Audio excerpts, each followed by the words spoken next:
Hello, everybody. Welcome back to the channel. We're live from Los Angeles, and this is your host, Young Brando. We're going to talk about watches.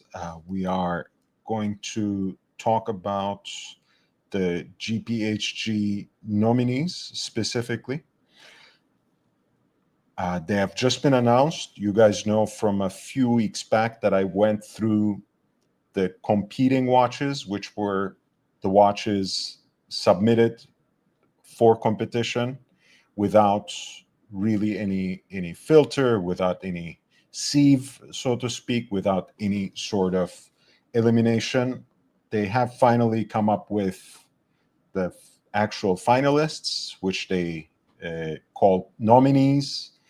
And this has been a long-standing topic of discussion on this channel as well, and actually behind the scenes in the industry at large, that there is a confusion between calling the finalists nominees and then having even a larger list of competing watches.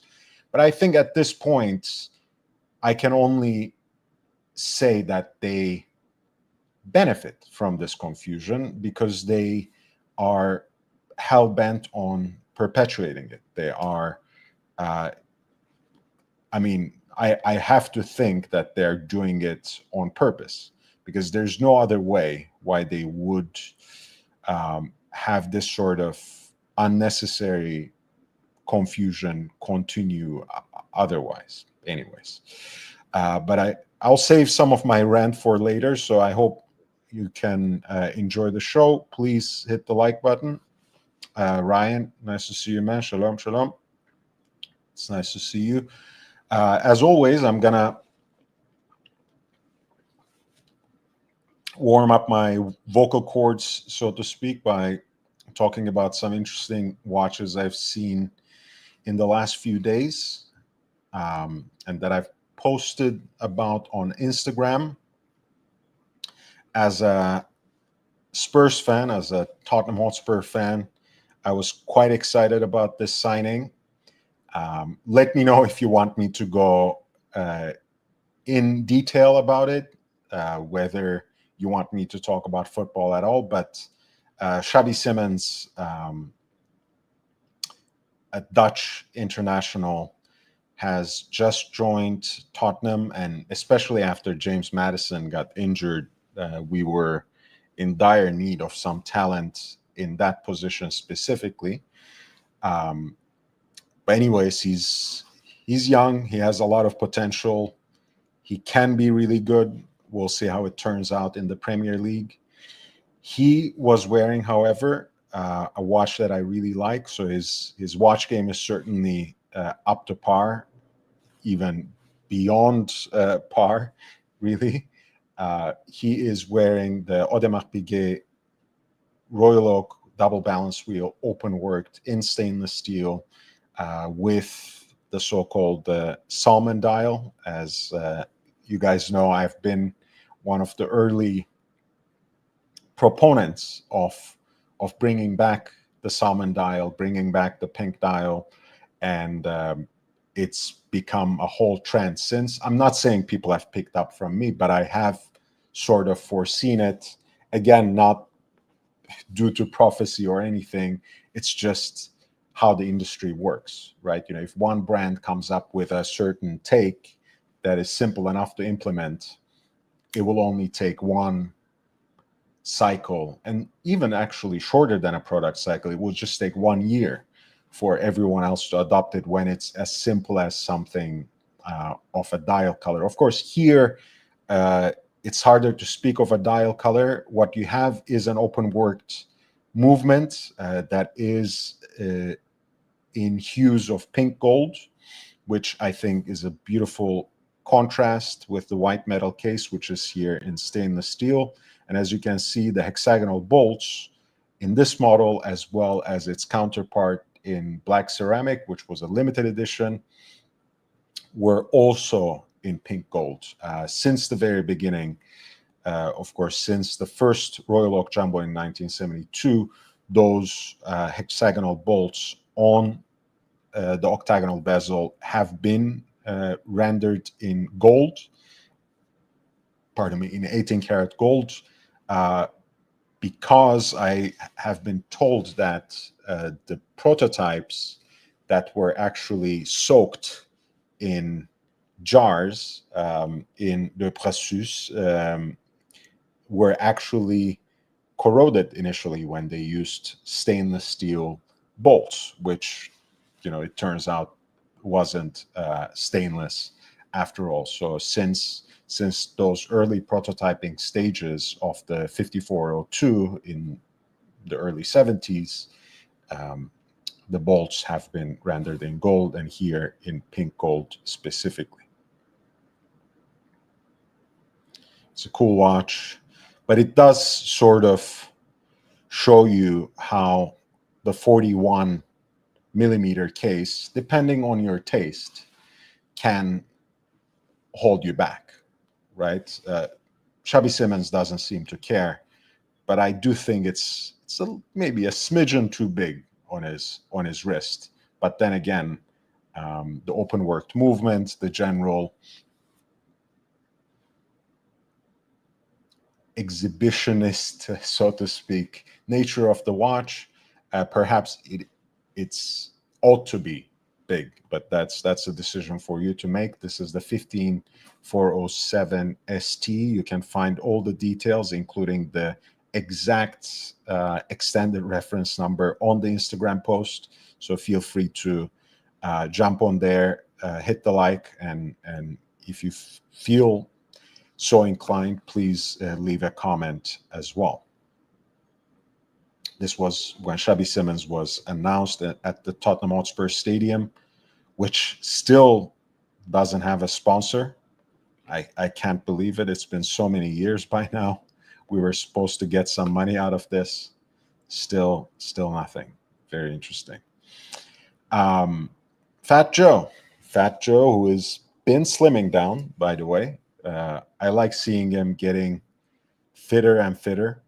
He looks better and better as he ages, which is always a pleasure to see. Not all of my favorite rappers have survived, and certainly they have not always been healthy. So it's good to see Fat Joe thriving at his age.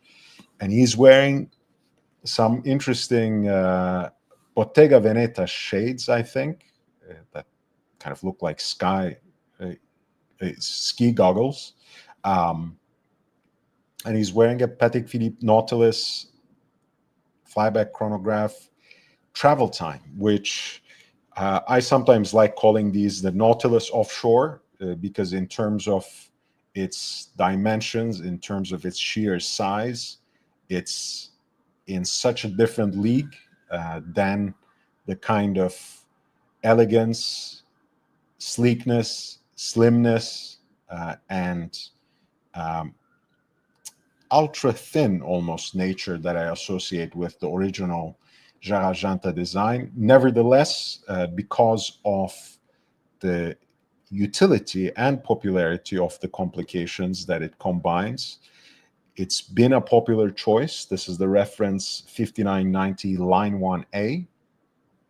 It's the gray dial, which has now been discontinued and replaced by the more popular, or perennially popular, I should say, blue dial, which of course is kind of the canonic option for the Nautilus at any rate. I kind of like the balance of this particular dial design as well, right? It has that single chronograph register, which is almost a signature for modern self-winding Patek Philippe chronographs by now. In this case, it's just a 60-minute totalizer at 6 o'clock, counterbalanced by a pointer date at 12 o'clock, and then you have, and that is, by the way, tied to the home time. The date is tied to the home time, and then, of course, there's a skeletonized hand for reference, an additional hour hand for reference, and then you have the two portholes, so to speak, flanking the minute counter, which serve as day-night indicators for both your local time and your reference time, home time.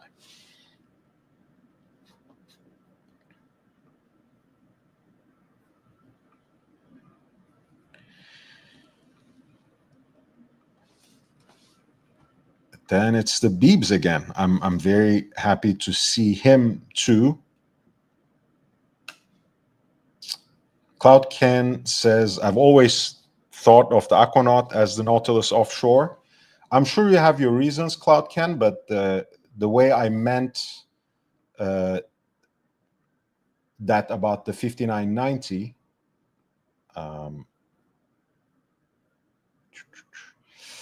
is, again, it's an issue of size and proportion, right? The Aquanaut, since its beginning, has been smaller than the Nautilus. It's a more streamlined design than the Nautilus.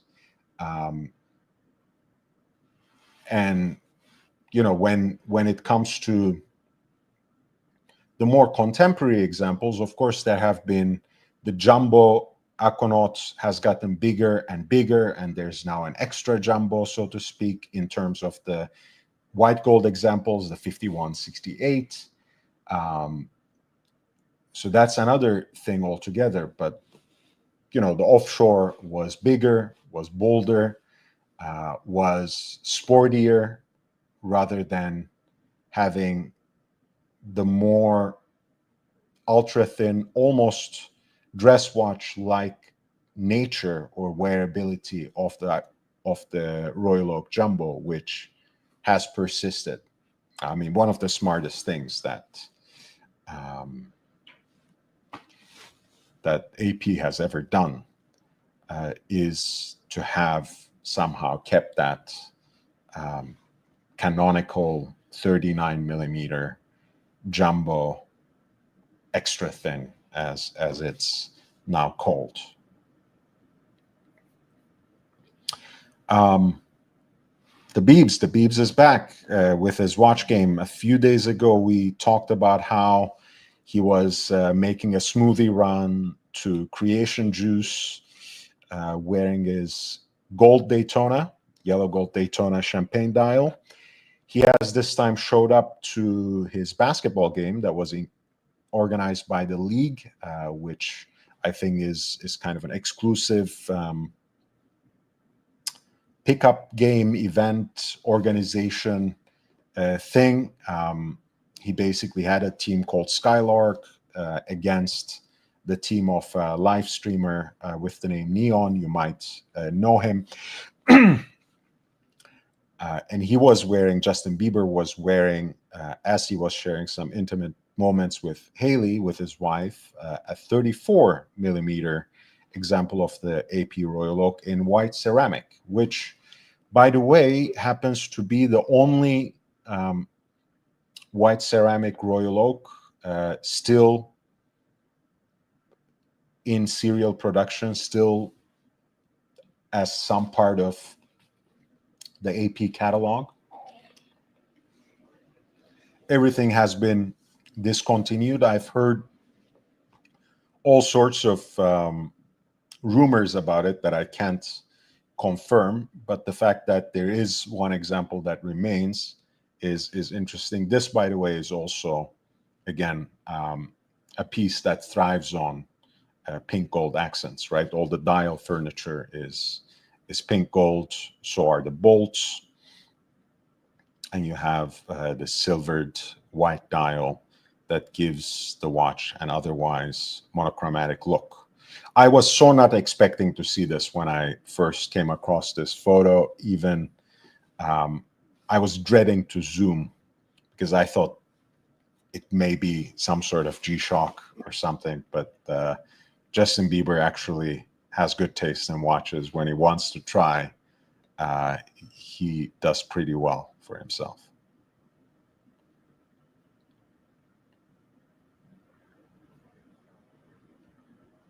So that's the 77-350 in white ceramic.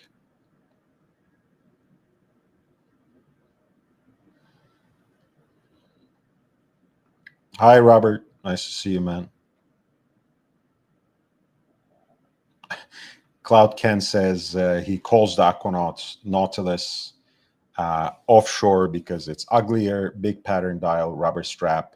It's actually more beautiful because it doesn't have big ears. Big pattern dial, nah. I mean, it's not necessarily a bigger pattern, but its initial iteration was certainly bolder, if you want to put it that way. Rubber strap, sure. Sure, but then again, offshore became a rubber strap thing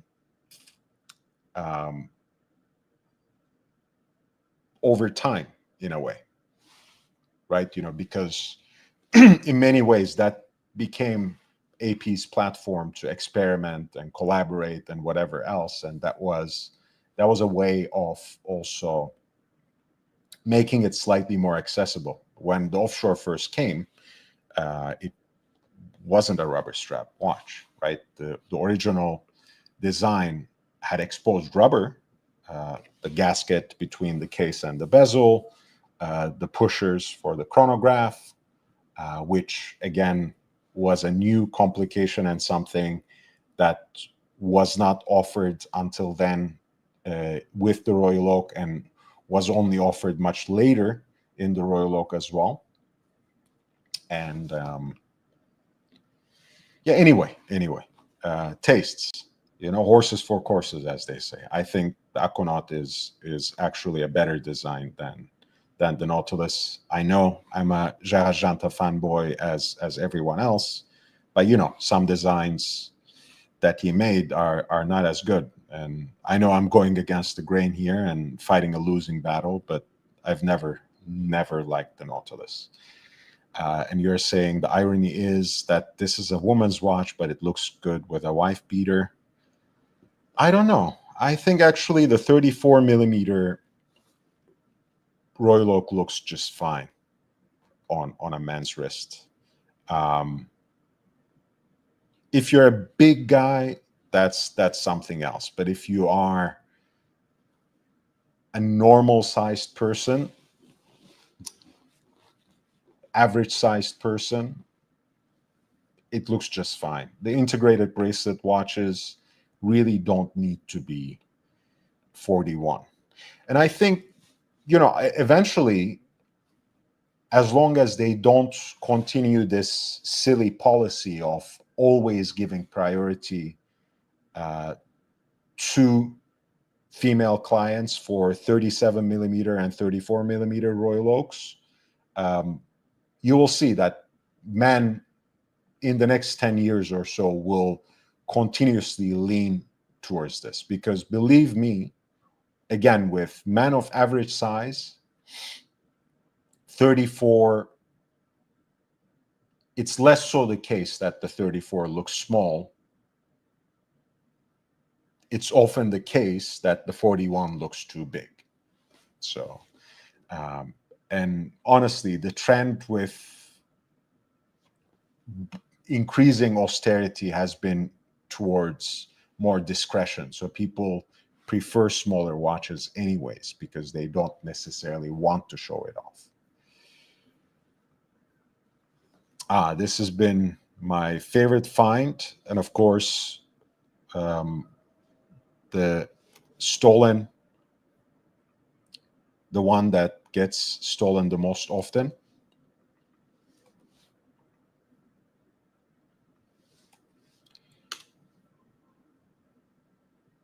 This is, hi Bob, nice to see you. It would help if you gave some context to what you're saying, because I don't instantly look to the chat scroll, and there's the 10-second YouTube delay between everything. It's very hard for me to know what you're saying when you say what, or give a one-word response to whatever. This is Leonardo Maria del Vecchio, one of the two heirs of the late Leonardo del Vecchio, currently leading Essilor Luxottica. If you are wearing a pair of glasses, sunglasses specifically,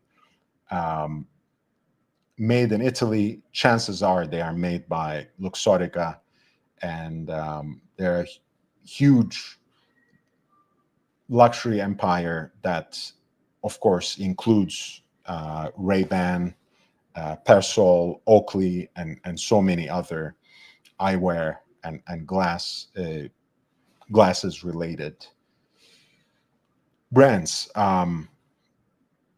So I guess it would be the kind of person who would wear an off-catalog Rolex, off-catalog ultra rare blue sapphire Daytona specifically. This is a piece that also has a very unique dial, the silver sheen obsidian. That's a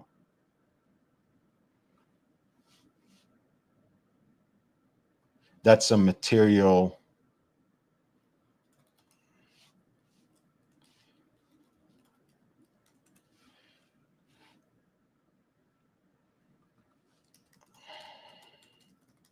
I signed myself off from Instagram. Can you believe it?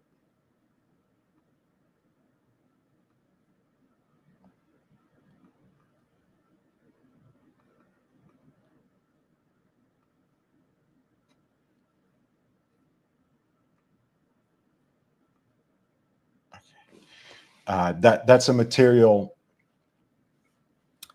that's, that can be qualified as some sort of semi-precious stone. It's very iridescent, very inviting, basically a volcanic glass, naturally occurring, that basically comes into being when lava cools down very quickly. There's a silver sheen in it that I think serves as a very nice backdrop to these lighter blue colored sapphires, which are, of course, baguette cut on the dial to serve as hour markers, and trapeze cut on the bezel. The case itself is set with brilliant cut diamonds on the lugs as well as the crown guards. And there are also additional blue accents on the chronograph registers, which I think play beautifully with the rest of the watch. It's a very, very cool piece.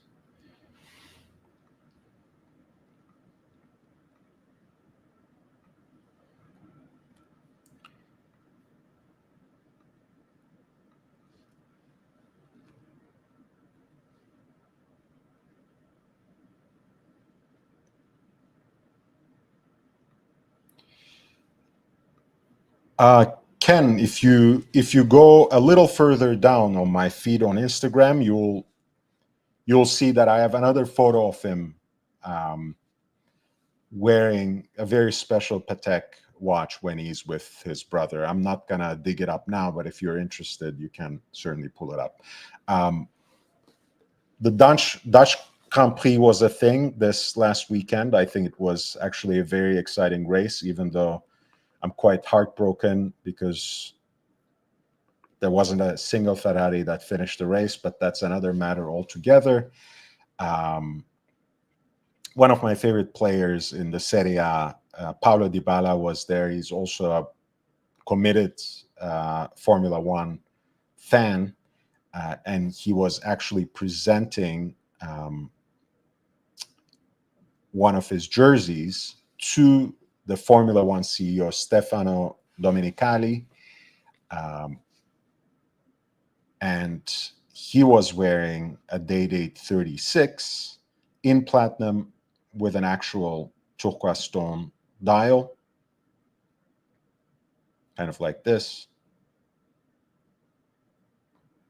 The reason I say kind of like this is because, one, this is a rendering, and two, because this being a natural stone dial, as you can see, the striations are quite different from one example to another. And they're also, of course, much more interesting and alluring than what you can see in some computer generated / enhanced image. But I really like these. And I think, again, 36 or 40, I prefer the vintage size so much more. But there are a lot of interesting day date 40s, I think, in the current catalog that I would love to wear.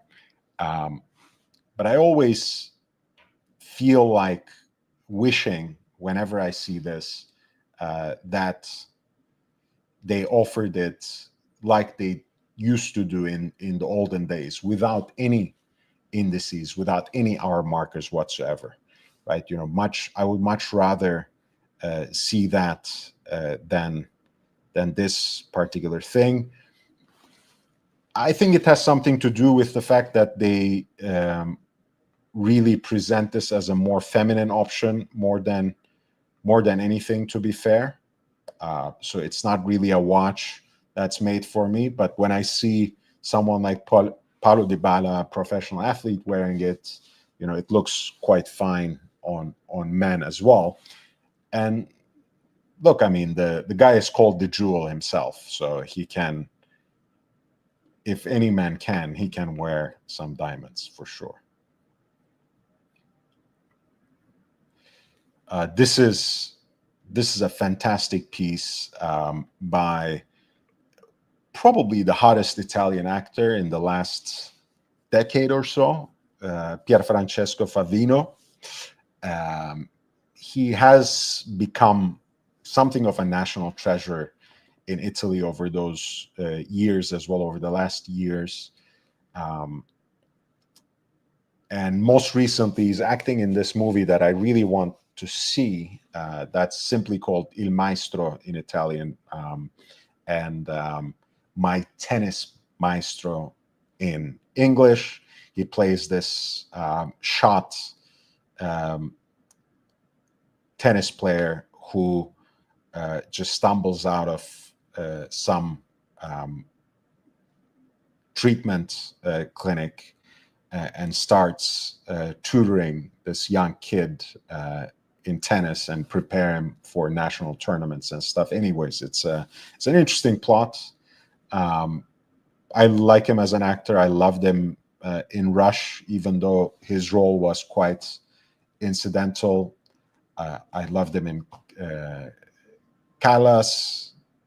I loved him in a bunch of things that don't really come into it. Anyways, he's an AP ambassador, so he always wears the hottest watches. Not always the most recent ones, but always very interesting pieces, especially on his festival appearances. So now, on this one, he was wearing the Royal Oak Flying Tourbillon in titanium with the smoked blue dial.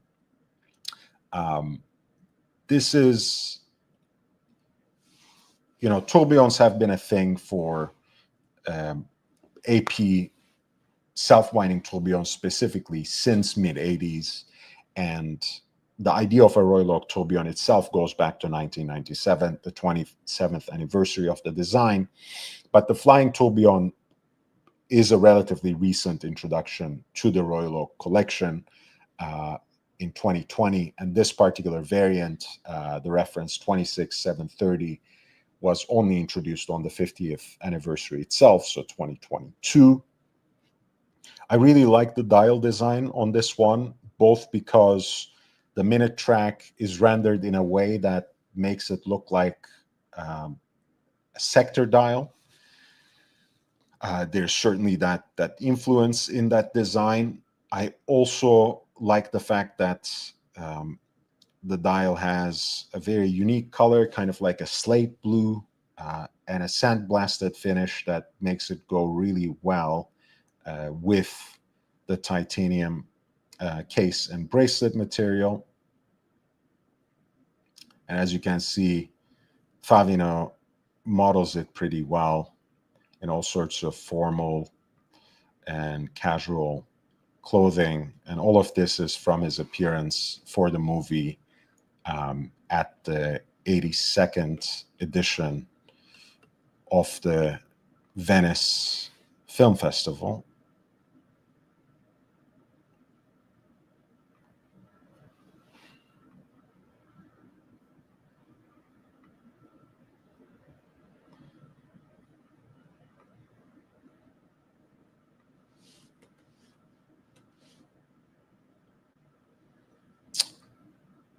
Yeah, I know. I know.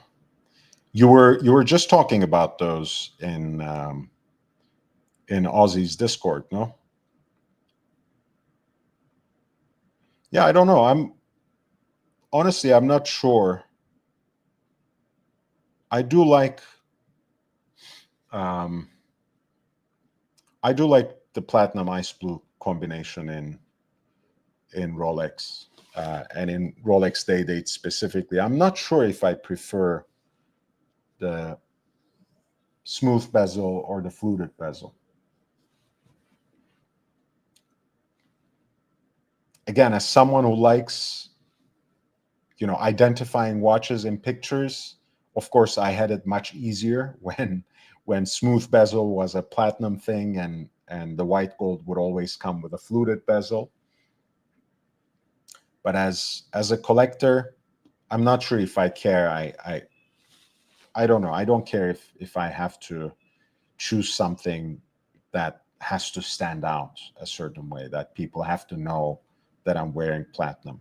I don't really care. To me, if platinum has any appeal, it's the fact that it's a white metal that is heavy, right? That it's mostly discreet unless someone gets to hold it, and most people won't.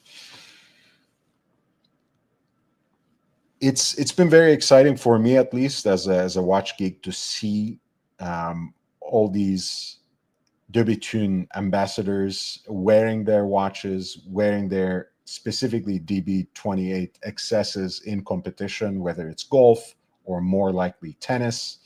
And Jessie Pegula, of course, who is now through to the quarterfinals at the US Open, has been wearing her DB28 XS Starry Seas. And I'm noticing that they are using this kind of camel style strap that takes after the colors of the US flag.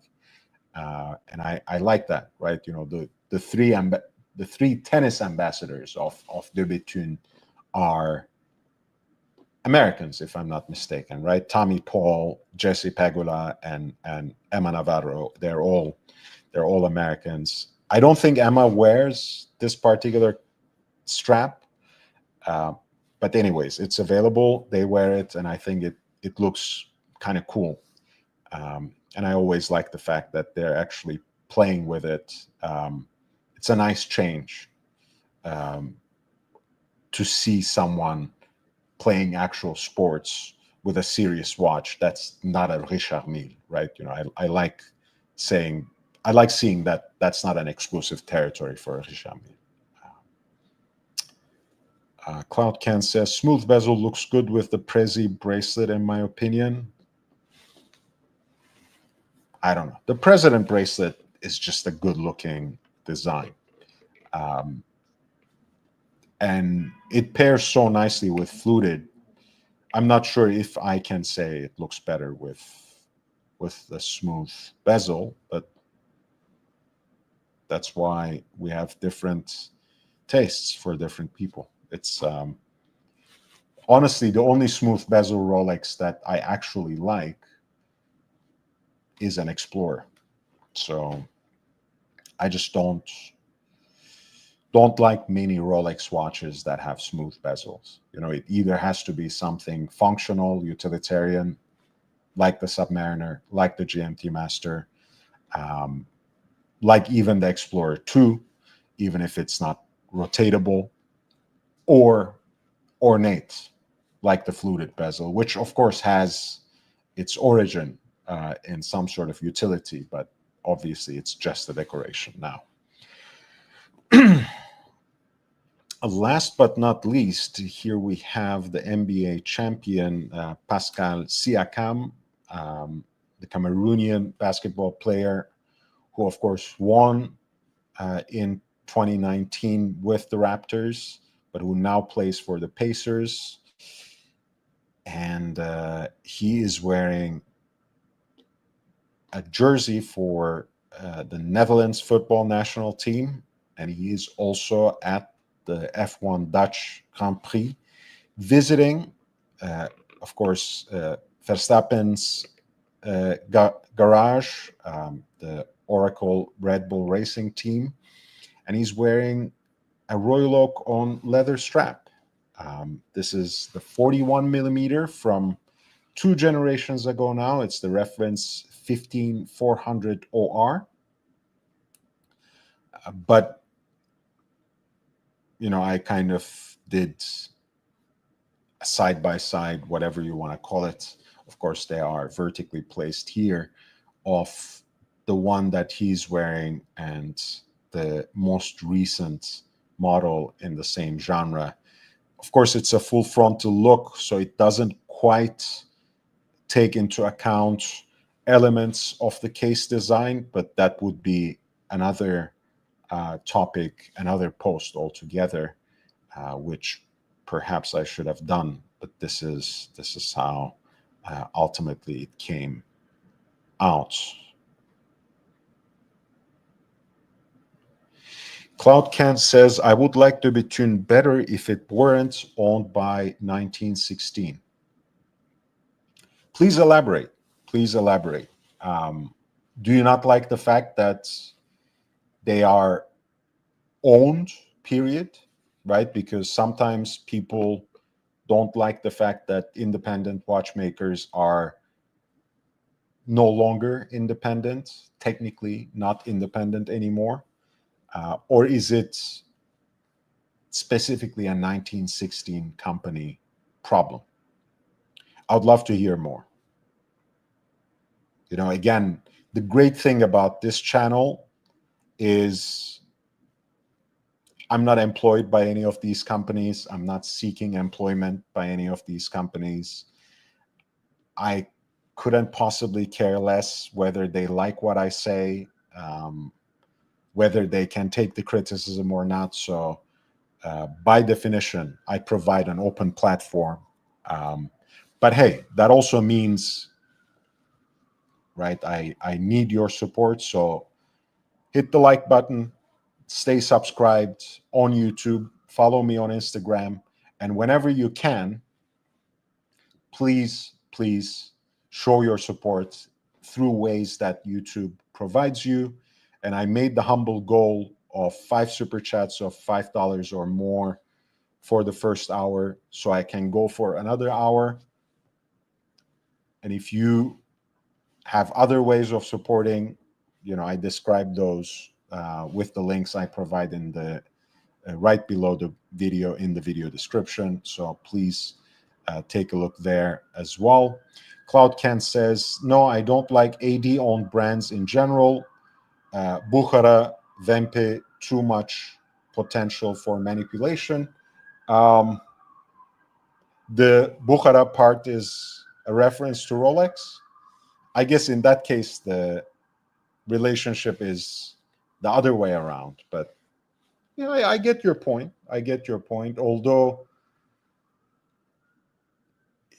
a lot of the larger secondary market dealers don't actually need a stake of ownership to manipulate those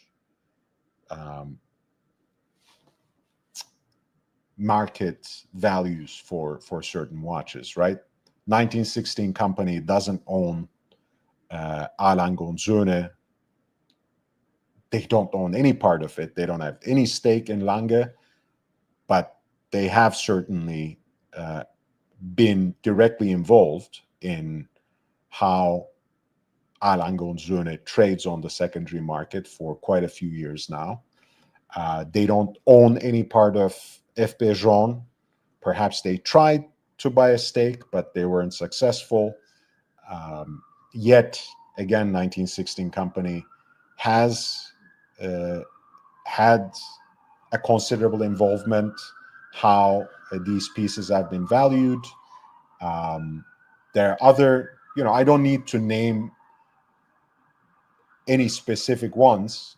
I could, but there's so many giant gray market dealers that have decided once and for all, for better or worse, how certain brands are perceived for an entire generation. I mean, imagine the sort of brain rot Nico Leonard, infected whole hordes of people who think that G-Shock is God tier, whatever the fuck that means, and Hublot is shit, right? It's to me, it's incredible as a statement, right? Hublot certainly is overpriced 90% of the time, but to take seriously G-Shock as a watch and shit on a brand that has been so influential in terms of how luxury watches are marketed since Jean-Claude Biver's efforts term with that particular brand. I don't know. It's mind-boggling to me. But then again, unfortunately, this is, for better or worse, the environment we inhabit today, right? Where some people disproportionately affect the market value of not only watches here and there, but entire brands. And there's hardly anything you can do about it. And those people certainly don't need to own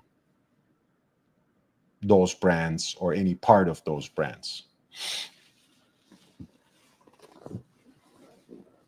Right. That being said, we can, I don't know, maybe I will leave the news digest for another day and just jump directly to the official nominees for the GPHG.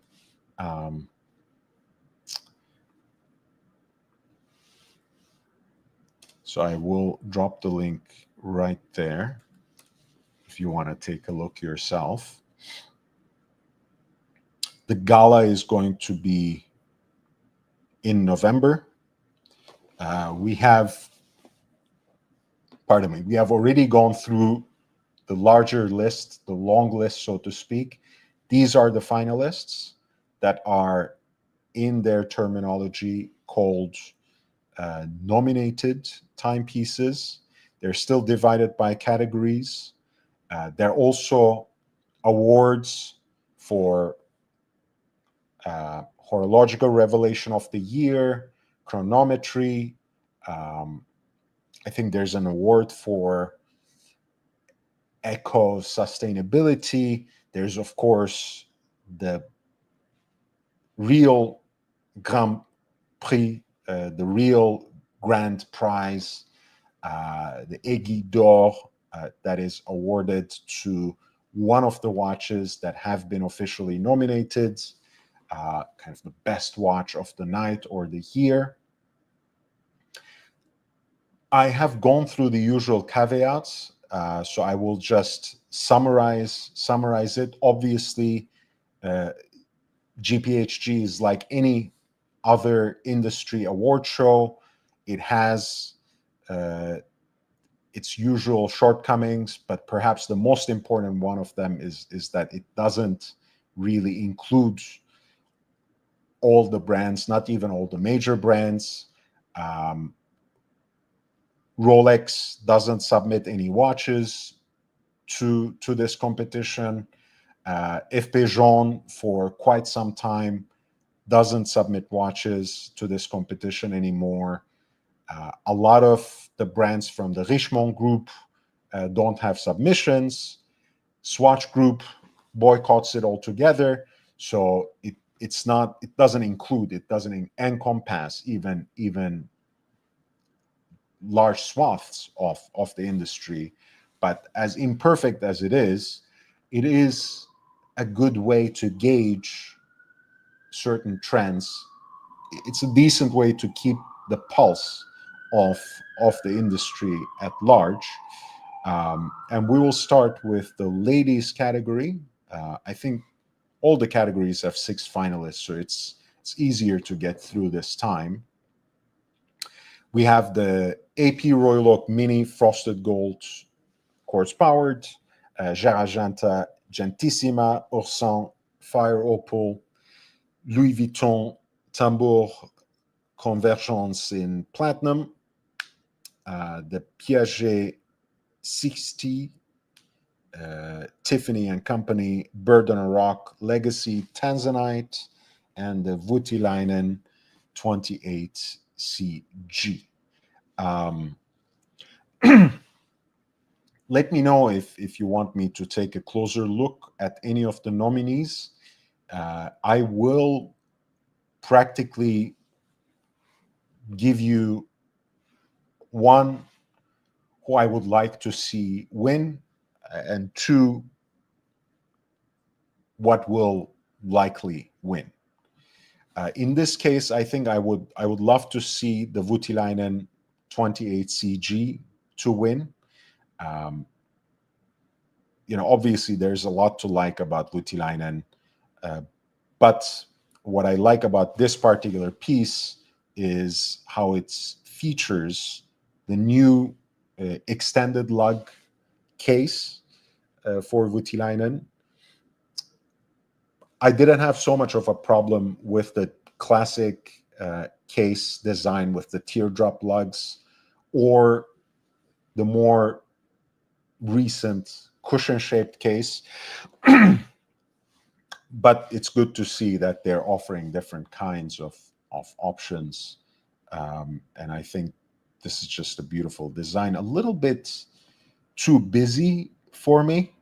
Again, it might feel absurd to say that to what is essentially a silvered dial watch.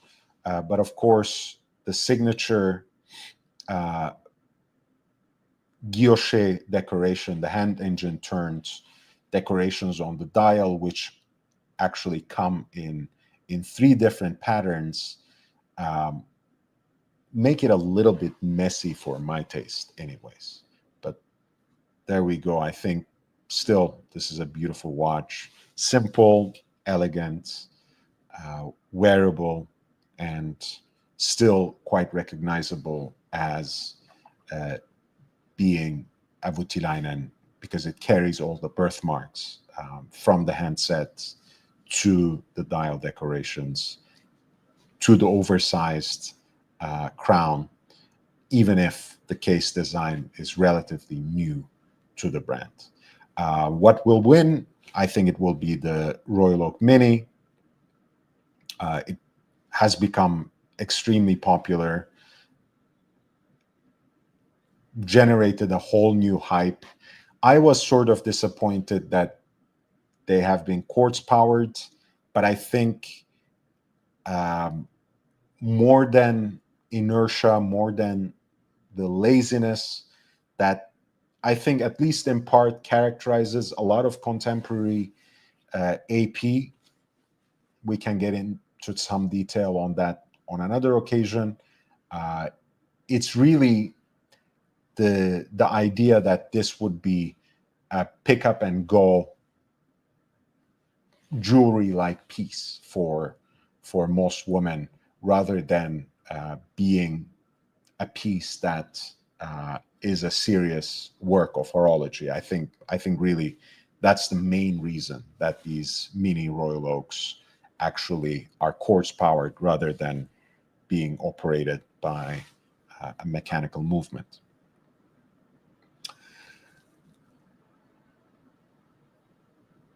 By the way, most of the watches that are also arbitrarily divided in a way, yes, some of these watches are rather small, like the Royal Oak Mini.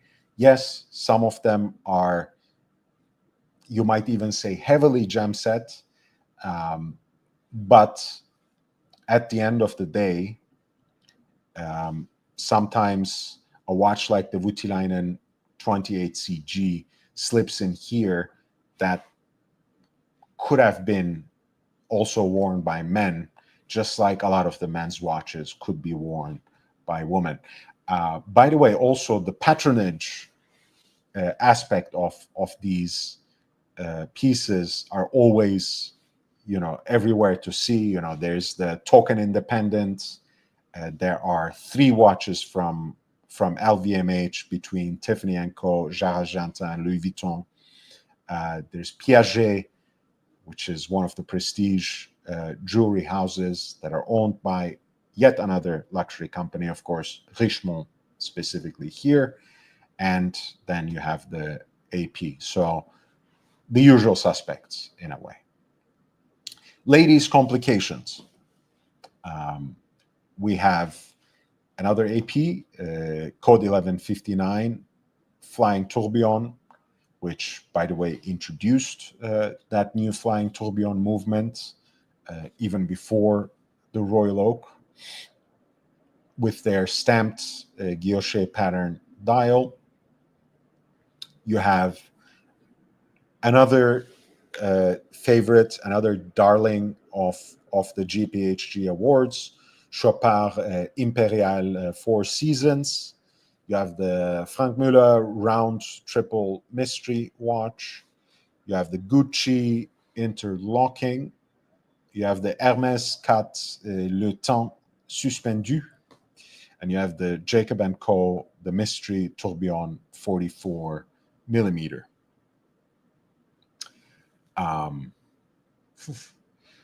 What I would like here, again, this is certainly not my category by any means, much less than the initial set of ladies' pieces. I think is the Hermès.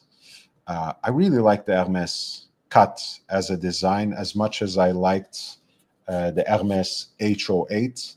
I like this new design direction, that comes with sporty, roughly cushion-shaped designs, unique typography, and a few more luxury touches, which is here in this particular example actually, in fact, enhanced by a unique complication. Le temps suspendu is not a new complication to Hermès. It has been designed for Hermès by Jean-Marc Wiederrecht's company, Argenois. And it's kind of a poetic complication, so to speak, where you can, by engaging the pusher here at 8 o'clock, basically suspend the time. So the two hands for the hour and minutes will come together as if it were a butterfly right here in this nook around 12 o'clock. And you can always reset it, and the time will actually catch up to its correct expression.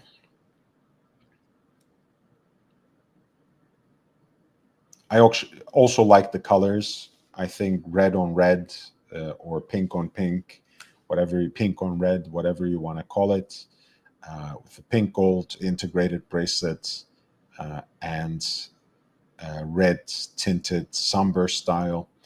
It's a beautiful looking watch, and I think it's feminine enough without necessarily being, woman exclusive as a watch either. I think you can say the same thing about H08, right? It's a very sporty, robust looking, at least, watch that can be just as easily worn by women. So I like this piece to win. What I think might win, I think it will probably be Chopard.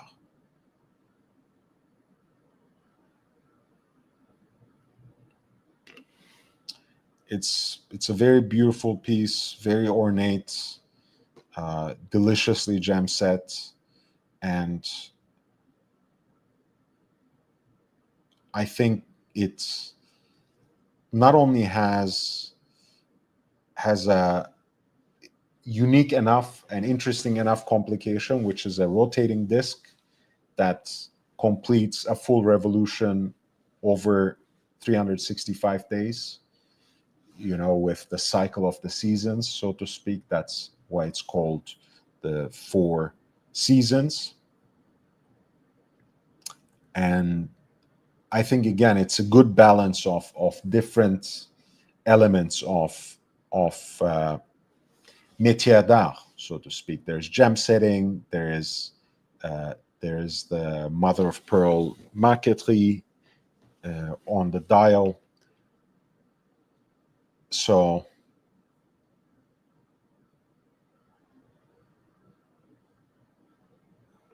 I think just because of that, it might win this Ladies Complication Award.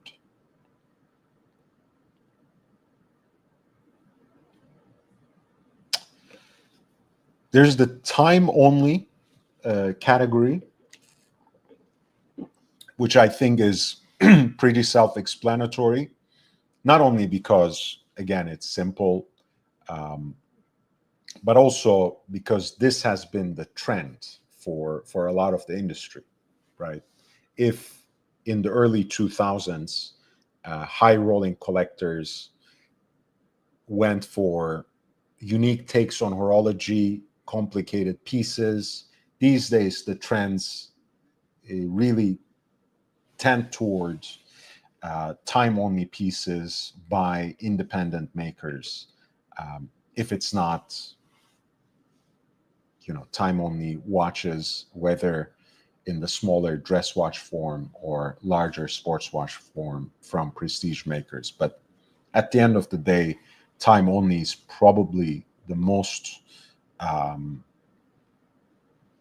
crowded category in watches, so it's no surprise that they take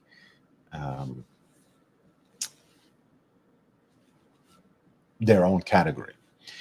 I feel like, the final list of candidates here is a lot more balanced, right? Whereas until now, it was pretty much industry-led.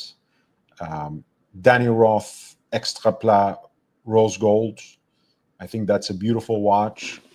As much as it feels wrong to me to see the revival of the Daniel Roth brands without Daniel Roth being involved in each part, I understand that Michel Navas and Enrico Barbazini are great watchmakers and that they have made watches both with Jarajanta and Daniel Roth, if I'm not mistaken. And certainly, they have involved Daniel Roth in some way, at least in the marketing efforts. More power to them. I hope he's being compensated in some other ways as well. But anyways, the case design is one of my absolute favorites of all time. So I have to certainly big up that particular watch. And I know for a fact that Danny Roth himself always loved simple, extra thin dress watches himself. He very fondly talks about his early days in AP, in the service department, where he took extra pleasure and extra care from working on extra thin dress watches. Ming Project 21, the Parmigiani Fleurier Tonda PF micro rotor in platinum, the Piaget and the Warhol Claude Paris edition, which refers to, of course, the hobnail pattern on the bezel. Raoul Pages RP2 and Tasaki, face of Tasaki, the black mother of pearl dial. Again, I think this is a good balance. Ming is an independent brand, so is Parmigiani Fleurier, which again doesn't necessarily have an industry giant behind it, even though it has the Sandoz Foundation, of course, the big pharma, so to speak. Daniel Roth is, of course, a sub-brand for Louis Vuitton at this point. Piaget, we talked about it, Richemont brands. Raoul Pages is in an interesting position these days, right? It's, of course, it's an independent watchmaker, but he, as a winner of the LVMH prize for independent creators, in the watch space. It's also sponsored, backed by LVMH as well. So it's an interesting status. Tasaki, as far as I know, is its own thing. Um, I think in this case, it might be worn by Daniel Roth Extra Plat Rose Gold. I'm not going to force something and say I would rather have this other brand win. I think this is a beautiful watch. After the after they revived the brand, reintroduced the brand with the Tourbillon, I'm really glad they went with something that was much more simple, much more aesthetically driven. I actually appreciate that. Um, I've never inquired, so I don't know how available these pieces are, but for a time only piece uh, by a luxury brand, it's not prohibitively expensive. I like the fact that they have a new caliber designed for this particular watch, and it's just a gorgeous looking piece. I always have a thing for two-handers, for watches that don't even have a seconds hand. So this is extremely attractive to me. And, uh, the guilloche design is very simple, but also very inviting. You have the classic pinstripe guilloche that, even though it wasn't the only pattern that Danny Roth used in his watches, as a true independent, it's become kind of the signature along with the case shape, the frosted R track, of course, and each sector being framed by this coin-edged pattern itself is also very interesting and very captivating for me. So I really, really like this design, and I hope it will win. And it is my favorite to win as well, beyond my personal taste. So that was the time only. There is a category for men's simply. I think for that, they will probably go with Urban Jurgensen. I feel like the industry is squarely behind this revival. And I also feel that there are many who want to cozy up to the owners of the brand, the American owners of the brand. Um, Many, of course, who want to get on the good side of Kari Voutilainen himself, who acts as the brand CEO. So I'm pretty sure that the Urban Jurgensen UJ2 is going to win. Um, it is also, in terms of the movement, a pretty nice design. It's an implementation of the natural escapement, specifically through a double wheel mechanism. And I also, to put it in another way, aesthetically, I really like the design of these watches as well. I think it's a unique case design that, for whatever reason, resonates with me. I like watches that give this feeling of breadth, wideness, so to speak, in terms of the dial.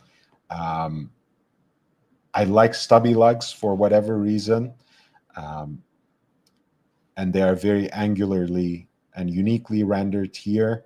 I've always liked having some notion of some semblance of asymmetry on the dial as well. So aesthetically, I actually like this watch a lot. I haven't been able to look too deeply into it, and I don't just want to read about it. Honestly, I would love to see an example, but I have never had the chance. So I'm not dissing the watch by any means, but as far as I know, if it wins, it's going to be exactly for the reasons that I've just described. Um, and in this case, I would probably go myself for the Chopard Quattro. I really like this.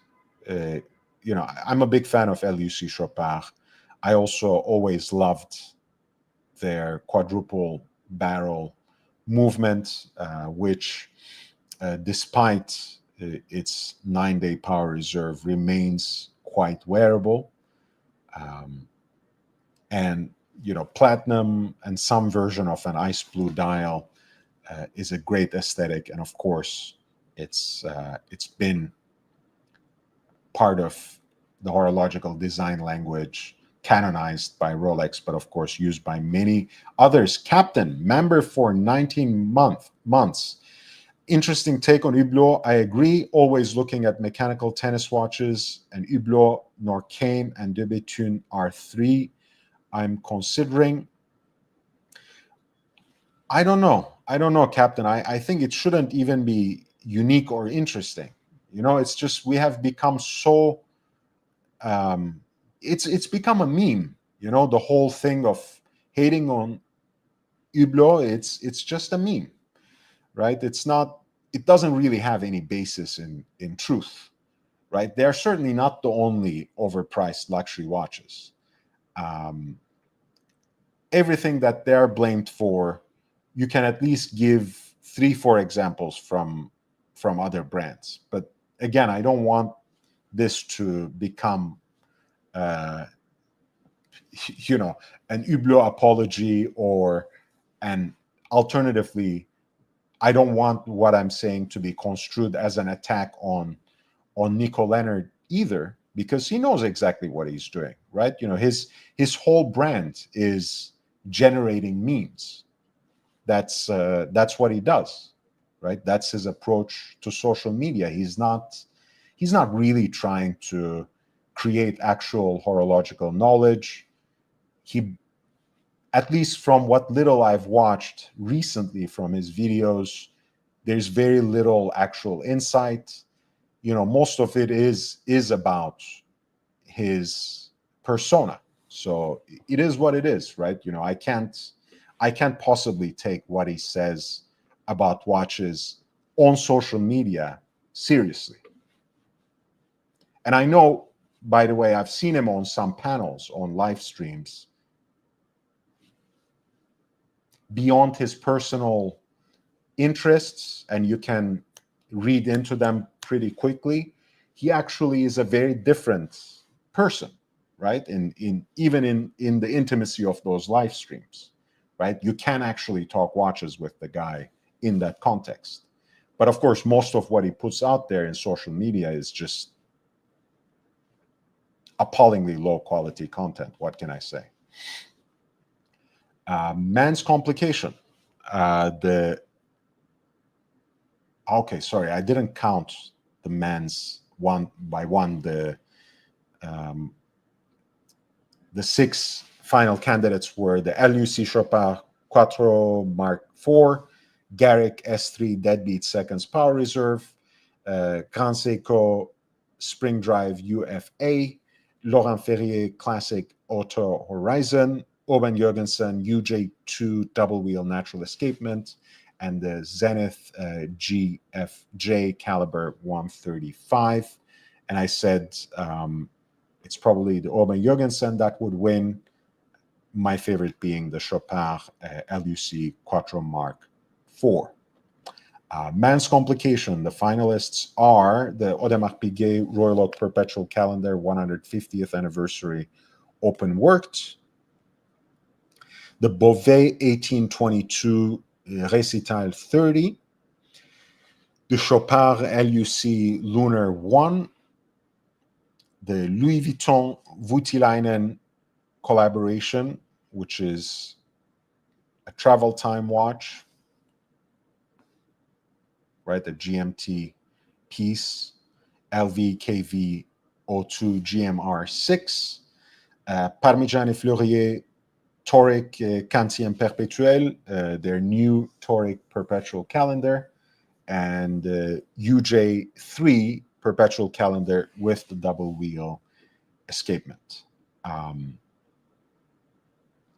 Honestly, I know this is not the icon category,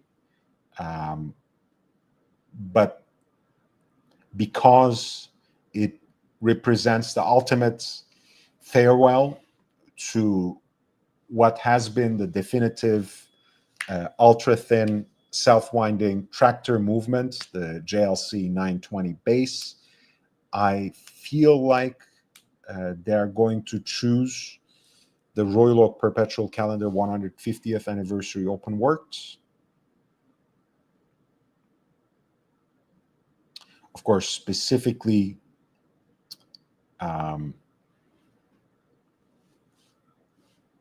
this is the reference 26585 XT, which refers to the combination, a tone-on-tone combination, so to speak, of titanium and bulk metallic glass. This was a limited edition, wink, wink, surprise, surprise, 150 pieces. It is, as I mentioned, their farewell to 5135, which is the latest iteration of the open work version for the JLC 920.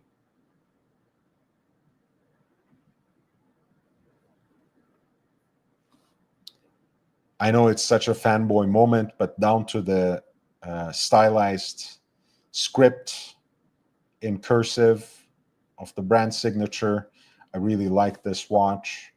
I like the blue accents on the subdials.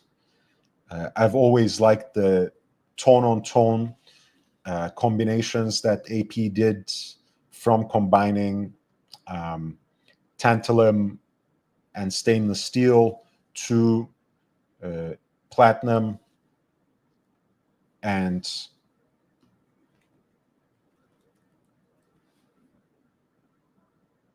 titanium.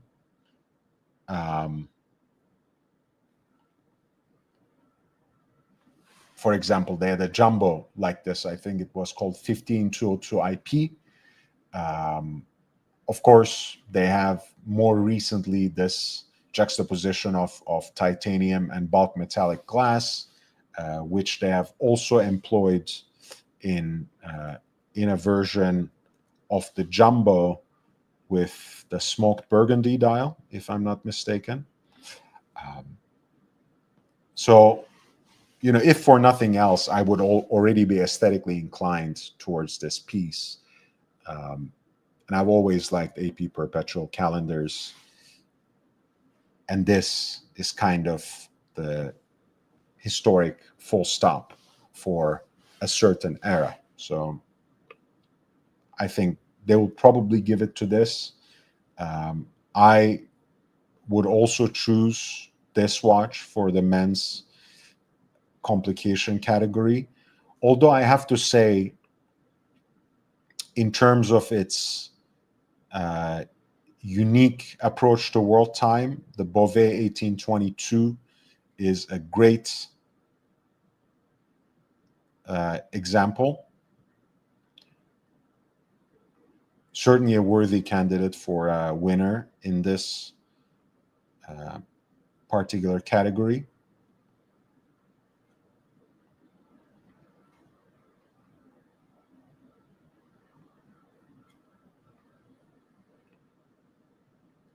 Because as you can see, it even has accommodations to half-hour time zones like New Delhi.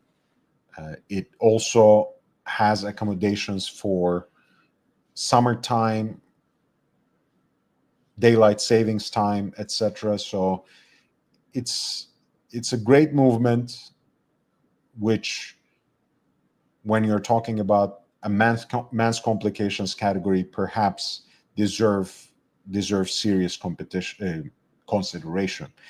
I'm sorry, I'm losing my voice for whatever reason tonight, so I hope you bear with me. Please hit the like button, that always helps. If you choose to support the stream in other ways, I would really appreciate it. That being said, as long as you stay subscribed, subscribe if you haven't, give it a few likes, give me your comments, feedback, once the live stream ends. That's already plenty of help. But remember, again, this channel doesn't have any financial backers, any sponsors, and that's what it allows. That's what allows it to serve its audience. But for that to last and for that to be sustainable for me, I need to see some support from you once every so often. And honestly, it chips away at my motivation to do so much free labor. But that's, again, another day's discussion. The iconic category. I feel oftentimes it's overused, and perhaps undeserved in terms of some nominations overall. We have, I've criticized this even more when it came to the competing watches, which was, of course, a longer list that wasn't even filtered through by the actual members of the Academy. Here, at least, you have a more reasonable selection. You have the Anderson Genève Communication 45. Anderson Genève having made one of its main categories, the World Time Watch. I think it's iconic to them. And again, Sven Anderson is one of the longest serving independent watchmakers. So he does certainly deserve some recognition that, and the World Time Watches is a genre that he has been making ever since he set off on his own path. So maybe that is, in fact, an icon. Of course, the Royal Oak rightly is, and this is the new perpetual calendar in sand gold, which I had finally the experience of examining at hand. I'll post a video about it quite soon. I had that privilege at the AP House very recently. It's really a stunning piece in person. I mean, the sand gold, I know it's not something that has been just invented by AP. I know there are brands that have alloys that are similar to it aesthetically. Chanel's beige gold comes to mind. But it is really, they have struck such a nice chord with this particular alloy. It's like white gold with an extra bit of warmth,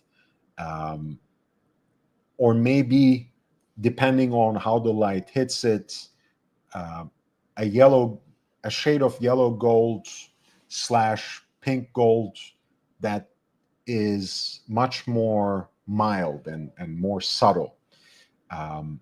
The sales associate who was helping me at the AP House said it was like stainless steel with a nice tan, which I thought was a great description for it. I don't know if she came up with it or if that's part of the company language, that the marketing language that evolved around it. I don't care. It's a great description, right? It's stainless steel with a nice tan. That's what sand gold is. So there we go. That's that's a great alloy. And in person, it's so much more striking. I hope I'll be able to render some of that in the video that I'm putting together. The Breguet Classique Souscription 2025 is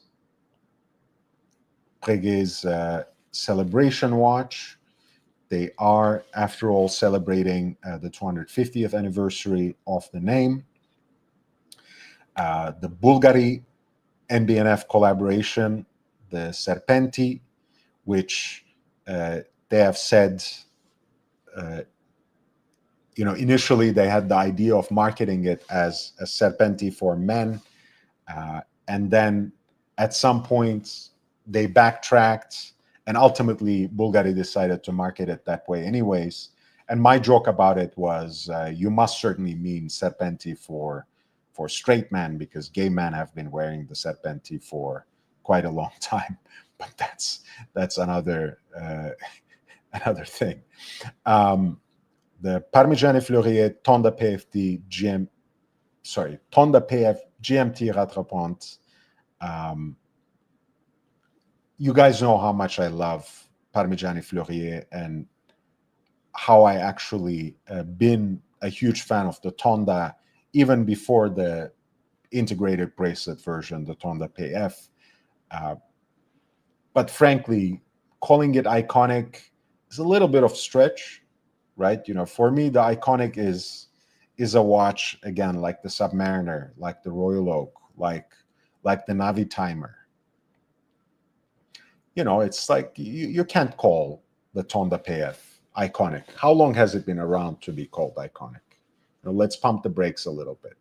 And I understand, maybe you don't have to award it to the same brands and same models year after year. Then retire the category, right? Put it on the shelf for 5 years or a decade until you feel it's ready again to maybe propose different icons. The Serpenti, it's an icon. The Royal Oak, it's an icon. The Breguet Classique, I don't know, it's too generic of a design to be an icon to begin with, right? Piaget and the Warhol, absolutely. Right? So you have basically 6 finalists in this category, 3 of which are uncontestably an icon, 2 of which you can make a case for, and I'm talking about the Anderson Genève and Breguet, and 1, are you fucking kidding me watch, right? Again, a brand that I love, Parmigiani Fleurier, but an icon, no. For it to be an icon, you have to be able to see it on people's wrists at least, right? Let's pump the brakes. Let's be serious. Let's not insult people's intelligence for a little bit. I know it's an industry. I know there's a lot of smoke and mirrors, a lot of charade, but we have to be serious once every so often. I think it's going to be the Serpenti here. It has to be the Serpenti. If the Royal Oak hasn't won in the men's complication category, it could potentially go to the Royal Oak. The Piaget and the Warhol is a great design, fantastic dress watch, especially goes well with natural stone dials like this, like the Tiger Eye here. Again, the Royal Oak is too obvious, at least with the Serpenti in this MBNF collaboration.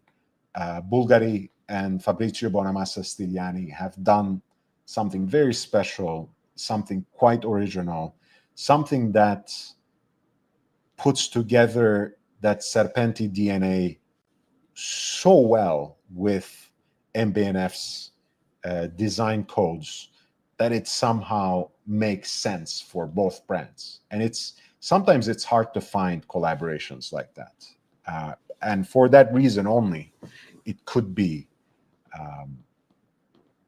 worthy of an award. But in this case, it's also a genuine icon interpreted in such an original and unique way it would be a disappointment to see it not win in this category.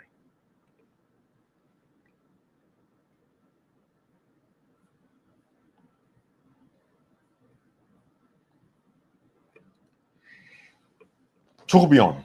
The finalists are Arnold and Son, Constant Force Tourbillon 11, Bulgari Octofinissimo Ultra Tourbillon, Chapec Antarctique Tourbillon Glacier Blue. Pardon me. And you can see, by the way, and that's what I meant about industry trends, right? How that particular shade of the blue has been ever present. There's almost a finalist in every men's category in this, right? You know, the Micro Rotor Platinum has a shade of, you know, slate blue, ice blue. In the men's category, you have the Chopard LUC Quattro that has a grained version of it. Laurent Ferrier that has a vertically brushed version of it. The Toric Quantien Perpetuel in the men's complication, again, is another take on that color. You know, and then you have the Antarctique Tourbillon Glacier Blue. So that's an industry trend right there, right? The blue dials are a mainstay, but specifically in that interpretation and in combination with some sort of white metal, especially platinum, it seems to be making a genuine comeback.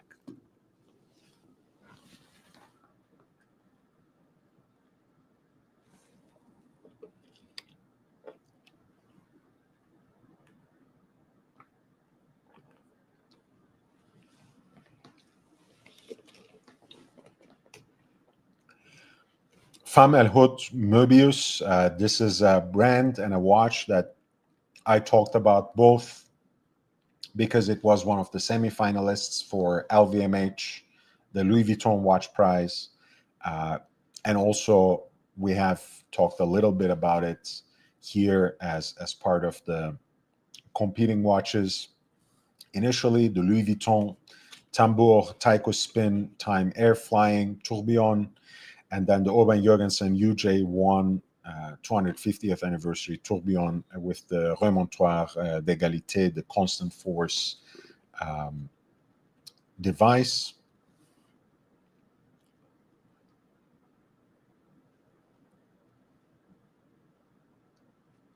For me, it's a tough choice. I think honestly, it would behoove them to give it to Femme El Hout Möbius for multiple reasons. One, I think it's about time that Chinese watchmaking writ large is recognized in some way beyond just serially produced pieces. There's so many exciting makers coming out of China recently that the LVMH prize in so many ways by putting so many of them as semifinalists has already recognized. I think it would behoove the GPHG to also recognize them. But again, the original design, the complications, the level of finishing that is apparent on the dial, the tourbillon juxtaposed with two retrograde hands for the hours and minutes. I think it's just a great watch. And if I were to choose one piece out of the tourbillon category, I would certainly go with the Femme El Hout Möbius.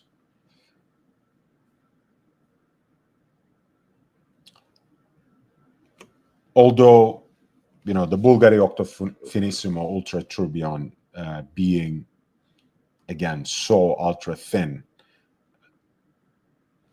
is also a worthy mention for the winner in this category.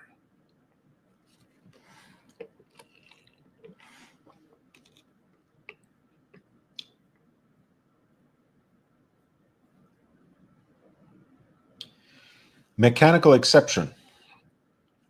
Armin Strom, dual time GMT Resonance Manufacturer Edition.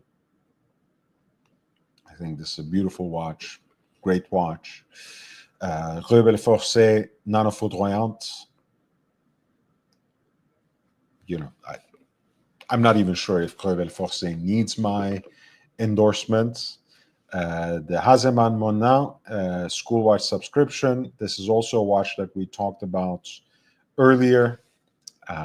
They made a name for themselves by winning the FP Jean prize for young watchmakers a couple of years ago, if I'm not mistaken. Louis Vuitton Escale au Pont Neuf, Luca Soprana, Derek Pratt, Remontoire d'Égalité, Van Cleef & Arpels, Lady Arpels, Bal des Amoureux, Automate. This is hard. I mean, this is very difficult for me because the complications are really varied, and you have to genuinely go into them and dissect some of the categories to give it a serious consideration. So I think in this case, I will really go with what I prefer than what might win, because I think in a way all of these pieces are actually worthy of that honor. Resonance as a principle in modern watchmaking is scarcely explored beyond what has become an icon for FP Jean.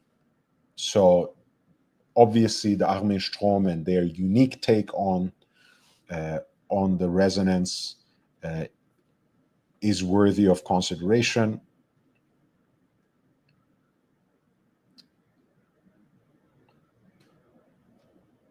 The way they use that patented clutch for the true balance wheels. The Nano-Foudroyante, again, I think is just as important as anything else here.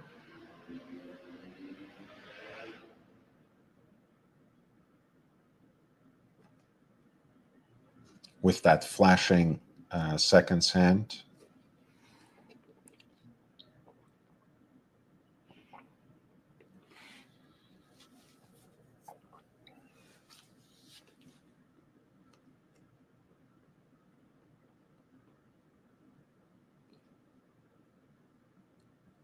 Because the design of the movement, not to mention the flying tourbillon, etc., is just the bundle of complications that it offers with such a unique movement design. I think is very interesting. The Azaman Monin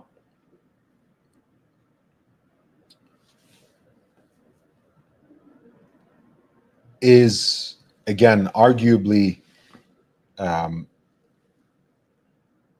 quite captivating, not only because it is an interesting design piece, which is not really the primary consideration here because we are talking about mechanical exception.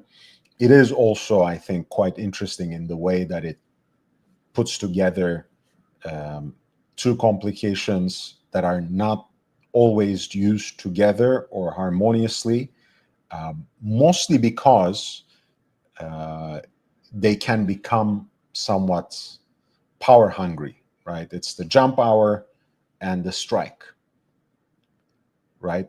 Which are perfectly synchronized in this case, where you have a chime at the top of the hour with every full hour, with the immediate jump of the hour hand. Again, that in itself is a power serving measure, of course, but that doesn't, or rather shouldn't, take away from the mechanical exception involved here.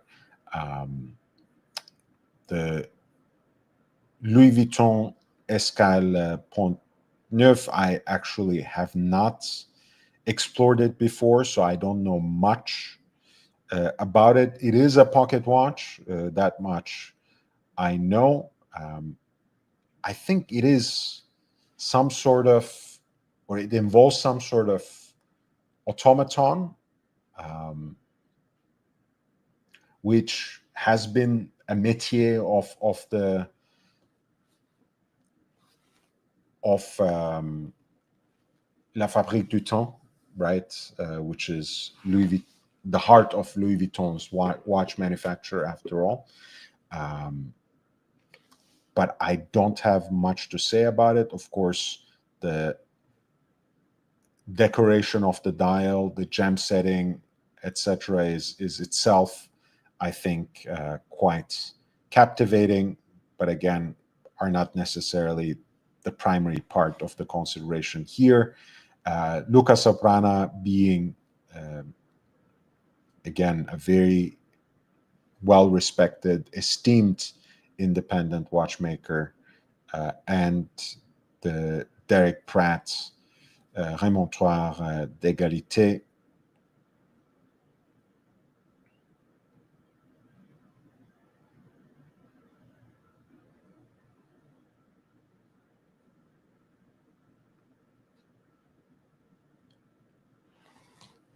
It basically uses a mechanical concept that Derek Pratt had perfected in tourbillon escapements, which is the remontoir d'égalité à les comptes, on a rouleau Rubicam, and it basically takes that concept that Derek Pratt begun in 2009. So very,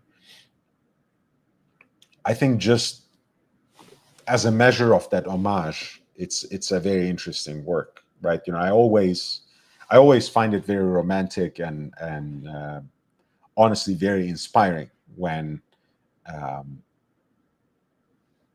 a master in his own right picks up after another master's work, which was, for one reason or another, usually because of this mortal coil that we inhabit, remained unfinished. So that's again something that needs to be mentioned. And obviously, the Van Cleef and Arpels automaton, which depicts two lovers, that again is quite interesting, if not particularly appealing to me, right? Because I'm a bitter old fuck who doesn't have any love in his life. So that's the short explanation of it.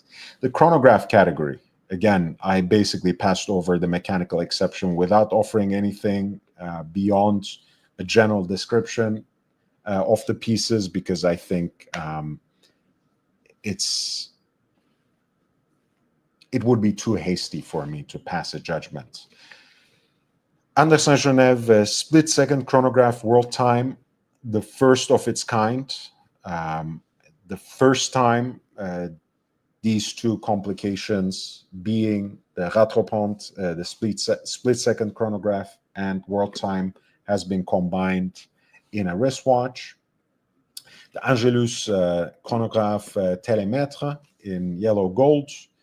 AP Royal Oak Concept split seconds chronograph GMT large date. Ashmoser et Company Streamliner Alpine Drivers Edition.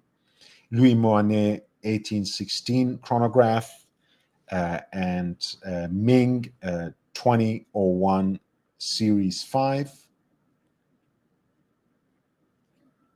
Honestly, I'm a little biased because, one, I'm a huge fan of Anderson Genève's work. Two, I'm also a friend of its CEO, but I really think they should be commended and recognized for this particular combination.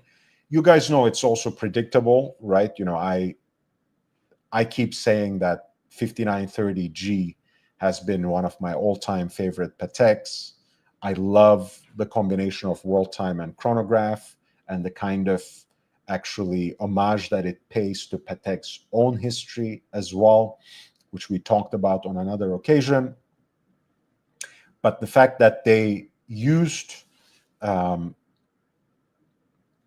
a classic split seconds chronograph based and integrated their own world time module with it here is quite cool. I have to say I'm not a fan of the dial design here at all. Um, not at all. Um, though again, there's a good chance that it was someone's commission. You guys know how Anderson Genève works, right? A lot of these watches are perhaps not one of a kind, but certainly they integrate ideas of the people who ordered them. So um, it's not really fair to judge, I think, the design as if it were a serial production watch. And again, with the kind of options they offer for your own bespoke commission, you can easily write these quote unquote mistakes if you don't like them. But again, I'm not enamored by the dial design, but I love the way they have used the Venus 179, I think was the movement. I love the fact that they use that in a wearable case, which in this case is executed in platinum, right under 39 millimeters in diameter. So it's a very wearable, beautiful piece. And honestly, more and more, I like chronographs that invert uh, the movement, right? Invert the operation by giving the pushers an arguably easier access with your thumb, so to speak, rather than with your pointer finger. I don't know. I'm captivated by that. Maybe it's a passing fad. Maybe it is something that I got enamored with for no particular reason, but I like that.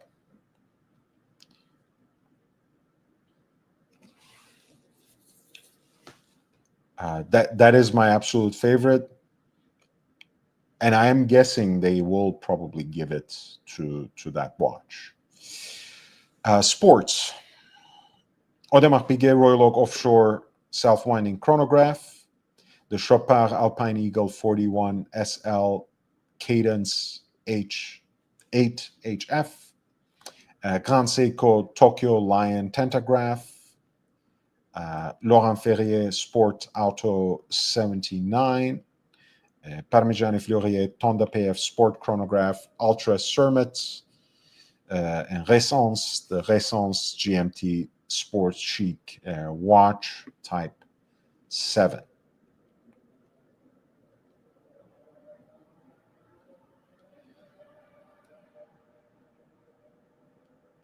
I think I will leave it there. I think I will leave it there because I want to have something to discuss for tomorrow.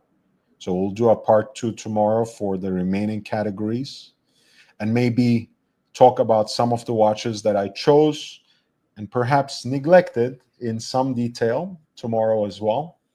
Um, I also feel like I'm quite low energy, and I did mention, guys, I would like to see some support once every so often.